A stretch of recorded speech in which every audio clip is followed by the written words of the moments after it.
Hello, it's Randy Rhodes. Here's a clip from our show, and go to randyrhodes.com for the whole thing and a podcast. Buy a stinking podcast. Believe it. Knock, knock. Who's there? It's a figment of your imagination. Randy Rhodes Show. Turn up your mind.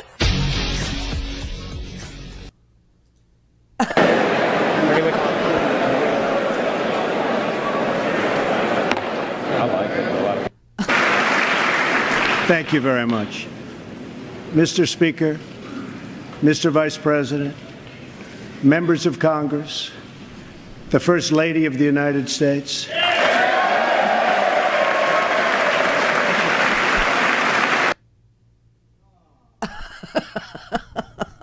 This is getting to the good part.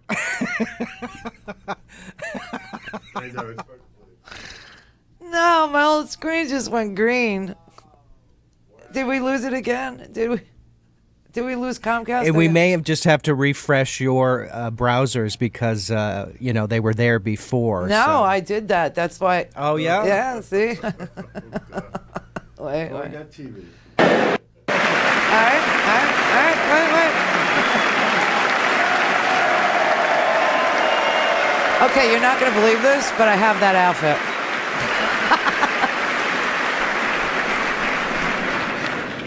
And citizens of America, tonight, The citizen as of we America. mark the conclusion of our celebration of Black History Month, What?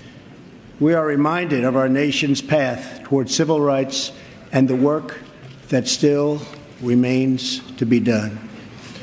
Recent threats. There you go.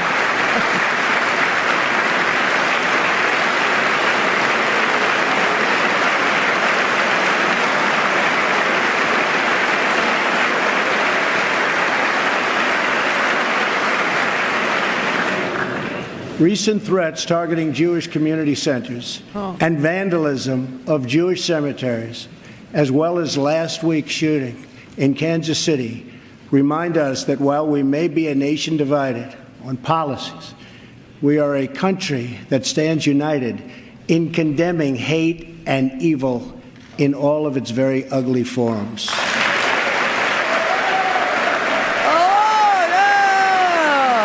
Condemn the hate.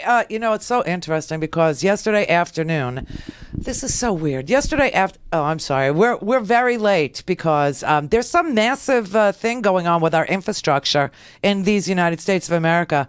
There's some crazy thing going on, not down on the ground, but up in the cloud, right? I mean, can't build a bridge. So we built it in the cloud, and now the cloud is falling apart. I think it's full of moisture from the tears of the angels who watched that last night and were weeping. I swear to God, that's what's that's what's dragging down the cloud, all the moisture from the weeping tears of the angels. But yeah, okay. So we use Comcast, okay, Comcast Business, and we got the triple play, which means our phone, our television, and our internets all go out at the same time. Oh, so smart to do that. It's not that we had a choice. We don't have a choice. There's no other carrier in the area. We keep, crossing our fingers, hoping we could get, a broadband in here somehow, but it hasn't made its way to our little neck of the woods. It hasn't made its way. They're trying it out, they say, in Miami. And then after Miami, if they like it, then they'll bring it up to Fort Lauderdale and, then maybe up to the Palm Beaches. So, we have to depend on these companies to bring, to bring the show. And it's so weird because yesterday we had a meeting with them. Before the show, we had a meeting with the Comcast business rep. I had him come in. And I said to him, is there no such thing as broadband in your giant conglomerate now? Because we would really like to have that. And he said, well, let me see what you have. And he looked and he said, coax, it's but it's Cat 5. Yeah, well, we I don't know. What did he say? He was a nice enough guy. Oh, nice guy. Super nice guy. Kind of cute, right? Pretty cute. Pretty cute. Nice body. Very nice. But didn't I say, were you ex-military? Didn't I Yes, say? yes, And he yes. said, no, I was almost law enforcement, went to the academy, and then decided it doesn't pay very well. So now I'm a Comcast business rep. So, I wanted him to arrest me. yeah, me too. Anything with handcuffs and him would be a good deal, like seriously good. Anyway, so he was just here yesterday, and I knew we were jinxing ourselves, right? Because I said, listen, we haven't had very many problems. We've been doing this about 6 months now, and we only had like one day where we had a glitchy day. But we seem to have figured out all of our difficulties. We put in some backup equipment, on my dime. But the basic service comes from you, and without you, we can't really function. But what I would like is, for you to check out broadband. And he actually said this to us. Well, I won't have an answer for you today or tomorrow or even in the next week. I'll look into it. We're working on it. And it's the broadband fiber, the big fiber optics that Right. we're looking at. Yeah. But he knew the price. He doesn't know how or where to get it, but he knew it would cost us another $600 a month. Isn't that interesting? He goes, well, I don't know what it would be, and I don't know where I could get it, and I don't know if they'll even install it for you, but it'd be another $600 a month. I was like, oh my God. But I knew we were cursing ourselves. I knew we were doing something really evil to ourselves. We were doing, we were saying, it's like, we were like knocking wood, you know what I mean? Going, yeah, we haven't any problems. Put it out in the universe. And then all of a sudden today we had this massive outage, and it's not just us or anything. It's like the whole entire area. We went to all of our, we're in a commerce park. We went to all of our neighbors in the commerce park, and every time you'd open their door, they'd all just shake their head no, going, no, it's not just you. Yeah, we can't work either. Which, think about it. I mean, you have all these businesses. Nobody can run a credit card. Nobody can do cash register. Nobody can sell a retail item. Nobody can, like the guy next door, he runs an insurance agency. He can't even look up, these people's policies. He can't, everything just stops dead. It's just like, but Donald Trump, don't worry. He's going to enter into some public-private partnership, to build the infrastructure. Yeah. And when you think about it, Donald Trump is who you would want building your internet, right? He says he doesn't use email. He just tweets is what he does. He tweets. Isn't that great? All right, let's get to this. There were 51 lies last night. Do you know that? Do you know that? I mean, I swear to God, it was just the most amazing thing. It was, but he gave, it's so funny. The bar for him, for his decency and for his, tone, this is the word, tone is so low that if Donald Trump manages to stand in front of a group of people and no one yells lock her up, they say he's very presidential. They say he did really well.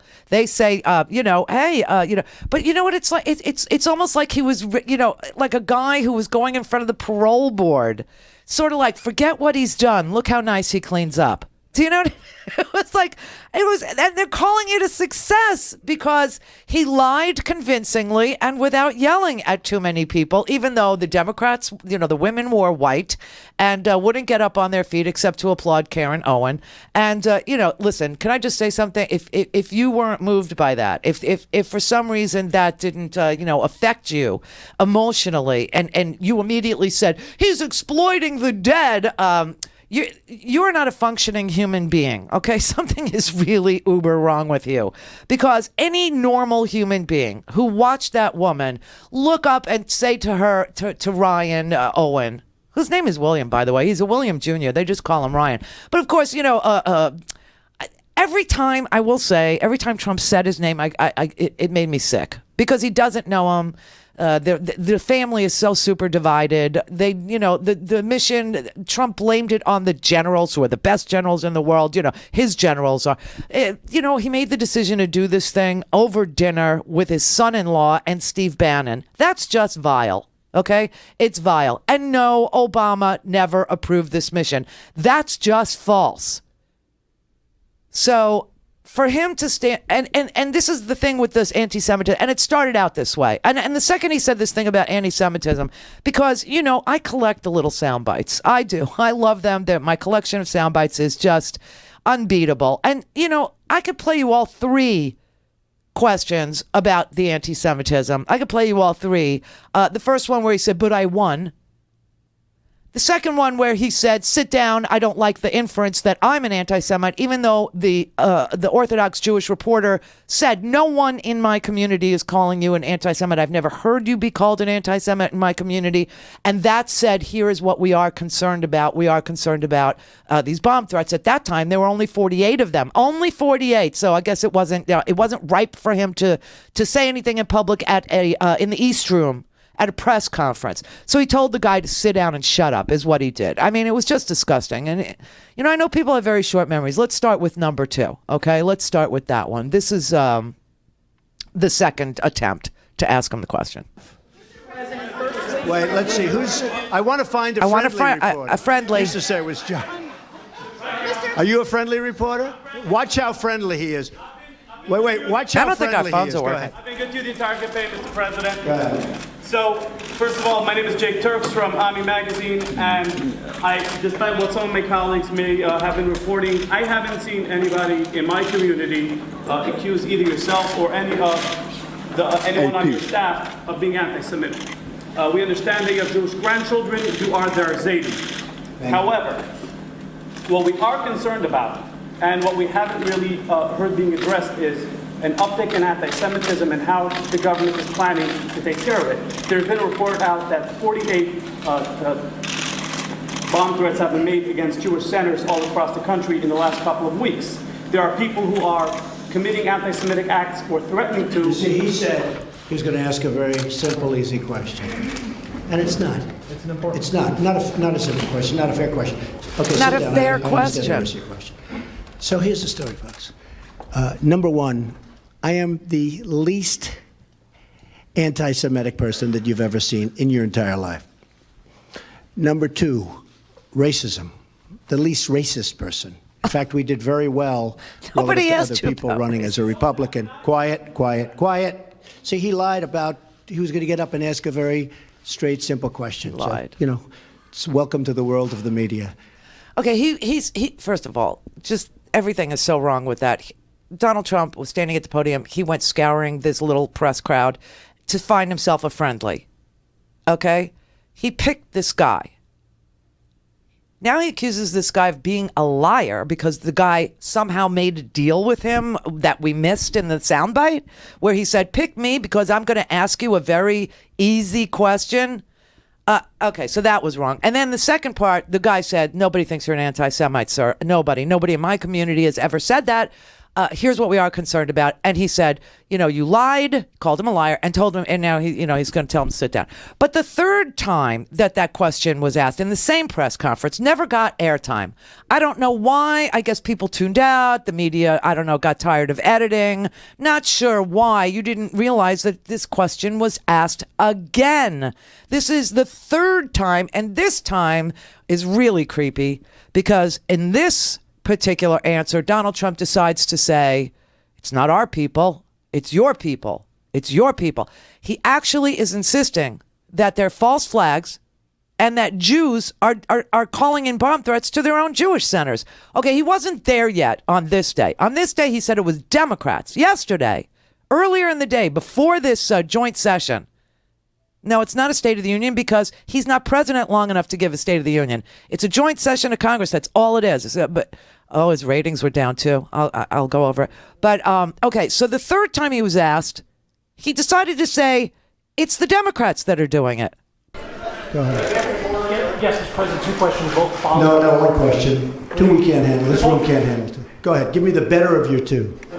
I'll follow up on my colleague's question about anti-Semitism. It's not about your personality or your beliefs. We're talking about a rise in anti-Semitism around the country, some of it by supporters in your name.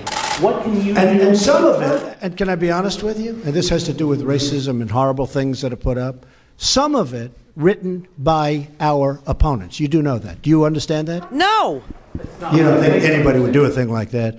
Some of the signs you'll see are not put up by the people that love or like Donald Trump. They're put up by the other side. And you think it's like playing it straight? No. But you have some of those signs, and some of that anger is caused by the other side. They'll do signs and they'll do drawings that are inappropriate. It won't be my people. It will be the people on the other side to anger people like you. Okay. Oh, the TV just came back. All right. Let me mute that. Okay, so this was 2 weeks ago. This was at that press conference in the East Room. That was the third try, and he blames it on the Democrats. Yesterday, what you may not know is yesterday, before the joint session, Jeff Sessions was up on, hosting all the attorney generals from around the country. Yeah, well, the Pennsylvania Attorney General, his name is Josh Shapiro. And Josh Shapiro got a little brief, audience with the king, with the Trump, and he brought up this thing with the synagogues and and the Jewish centers and the community centers, and he said, "When are you going to say something about this? This is really bad. There are so many, bomb threats being called in. Children are being, walked out of their own after school thing or their classrooms, because of these bomb threats. When are you going to stand up and say something? And please stop saying, who it is. You're the president of all Americans. Just say something about people being prosecuted, or say something that we're gonna, start a task, something to look into this rise in anti-Semitism, which has been documented by the Southern Poverty Law Center, the 80% rise in militia groups, and terror activities on Muslim immigrants, for instance. Okay, so the Pennsylvania attorney, Josh Shapiro, went into the president. And when he came out, he gave an interview to a couple of the reporters that were there.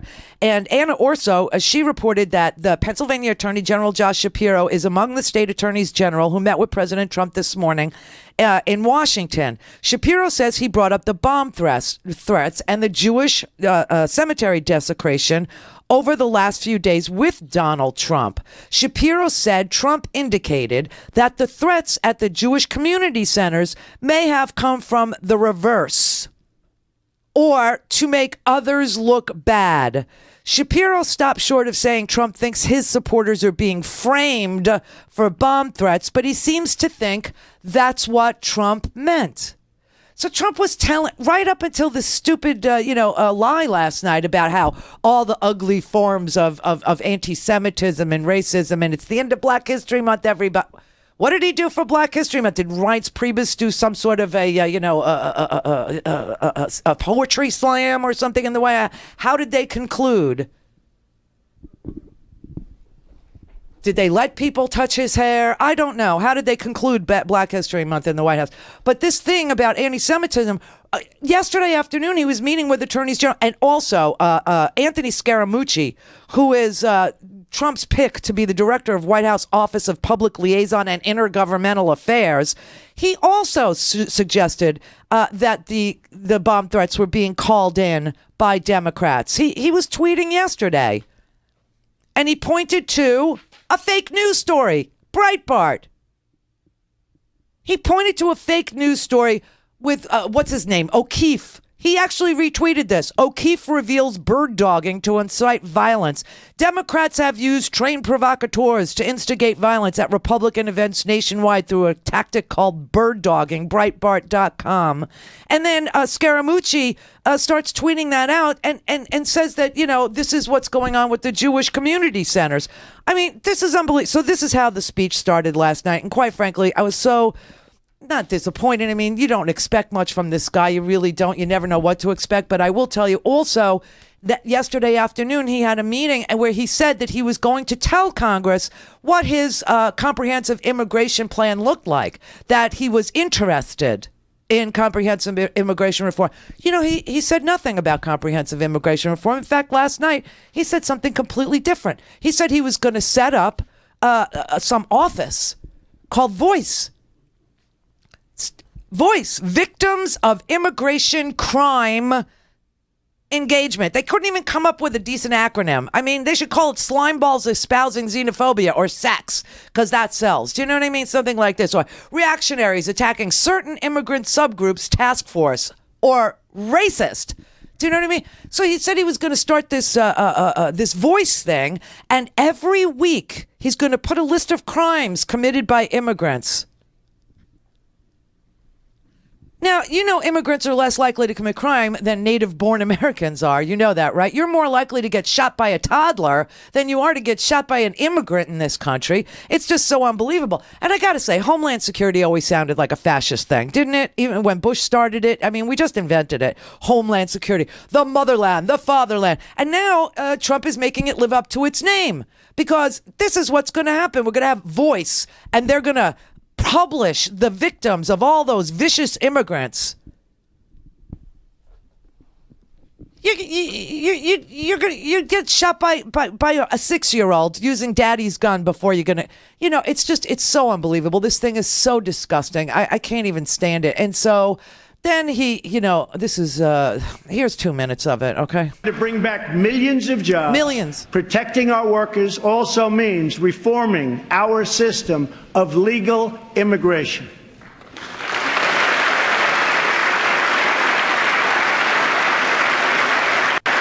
The current outdated system depresses wages for our poorest workers and puts great pressure on taxpayers. Nations around the world, like Canada, Australia, and many others, have a merit-based immigration system. Okay. Can I just tell you something? He's selling snake oil to the Rust Belt, and this is the sad thing, okay? He keeps telling them immigrants are your problem. Immigrants are the ones who took your damn jobs. Immigrants? Really? You think immigrants displaced the coal miners? Do you think that's what happened? Do you really think that? Do you think that immigrants who are, doing your lawn replaced all these white guys that were out there doing other people's lawns? You really think that happened? Let me tell you something. What Donald Trump is very good is voicing anger. That's what he's good at doing. He's fabulous at making people feel insecure and telling you that your lot in life is terrible and telling you who to blame for it. But he always tells you to blame the wrong thing. Okay? He's giving you false hope that if we deport, everybody in this country that came here over the Mexican border, somehow your wages will go up. It's ridiculous. You know what made factory work almost, we've had a 17% increase in manufacturing before he even came in. But there are a couple things that are displacing manufacturing jobs. Okay, one is automation. That's just a fact. That is just a fact. Automation has replaced so many people that used to work on the line. The second thing is you're looking down at the lowest paid workers. Look up at the highest paid workers. The highest paid workers. Or the people with sciencey skills or tech skills or internet skills or software skills and things like that. Engineering. Okay, those people are being allowed to come into our country. In fact, they're invited in. They're invited into our country by our country, and they come in on H-1B visas. Those H-1B visas are for some of the highest skilled workers that the world has produced. Not everyone, but a lot of them. And it's because, like I said, there's 5 million job openings in this country that Americans cannot fill. 5 million. And so they're being filled, doctors and engineers and all kinds of people. You know how many H-1B, the Department of State, Rex Tillerson now, they issue worker visas. There are 16 types. Besides for the H-1B, there are 16 types of work-eligible visas. You know how many people have been given visas to work in this country since 2007? Take a guess. 10 million? 20, 30, 40 million, 50 million, 70 million people. 70 million people. Now, why he's pitting Latinos against, blacks last night and introducing, black victims of brown crime, you can draw your own conclusion. But the trouble with manufacturing is automation. And the problem with not being able to fill 5 million jobs simply points to the fact that people need to get higher education. People need better education. Clear for takeoff. Randi Rhodes Air Force. RandiRhodes.com. Go to randyrhodes.com for the whole thing and a podcast. Buy a stinking podcast.